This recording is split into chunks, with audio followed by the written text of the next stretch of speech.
Hello guys, welcome to Mithun vlog channel. இந்த வீடியோவில் நம்ம Chitra pharmacy medical shop Sembakkam லொக்கேட்டாக இருக்க அந்த ஷாப் பற்றி பார்க்க போகிறோம். ஷாப் எங்கே இருக்குன்னு பார்த்தீங்கன்னா செம்பாக்கம் பஸ் ஸ்டாண்ட்லேயே தாம்பரம் டுவர்ட்ஸ் தாம்பரம் போகிற வழியில் செம்பாக்கம் பஸ் ஸ்டாப் பக்கத்துலேயே லொக்கேட்டாக இருக்குது.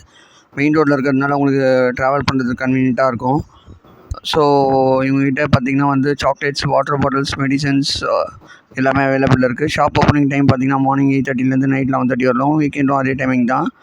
மெடிசன்ஸ் எல்லாமே அவைலபிள் இருக்குது. ஒரு சில மெடிசன்ஸ் நீங்கள் கேட்கும்போது இல்லைனா சேல் ஆர்டரில் போட்டு 24 ஹவர்ஸில் வாங்கி கொடுத்துருவாங்க. அது மட்டும் இல்லாமல் இவங்ககிட்ட பார்த்திங்கன்னா முந்திரி, பிஸ்தா, பாதாம், அதுக்கப்புறம் அத்திப்பழம் அதில் கொண்டு இவங்ககிட்ட அவைலபிளில் இருக்குது. ஸோ கிட்ஸுக்கு ஏற்ற மாதிரி அதுக்கேற்ற மாதிரி சாக்லேட்ஸ்லாம் கூட வச்சுருக்காங்க. வாட்டர் பாட்டில்ஸ்லாம் கூட அவைலபிளில் இருக்குது. எலக்ட்ரால் ஜூஸ்லாம் கூட அவைலபிளில் இருக்குது. அதுவும் சம்மர் வர்றதுனால இப்போது எலக்ட்ரால் ஜூஸ்லாம் கண்டிப்பாக சேஃப்டிக்கு கையில் வச்சுக்கணும், டீஹைட்ரேட் ஆகாமல் பார்த்துக்கிறதுக்கு. So that's it friends. Video பிடிச்சிருந்தா லைக் பண்ணுங்கள், ஷேர் பண்ணுங்கள். பிடிச்சிருந்தா சப்ஸ்கிரைப் பண்ணுங்கள் ஃப்ரெண்ட்ஸ். தேங்க்யூ.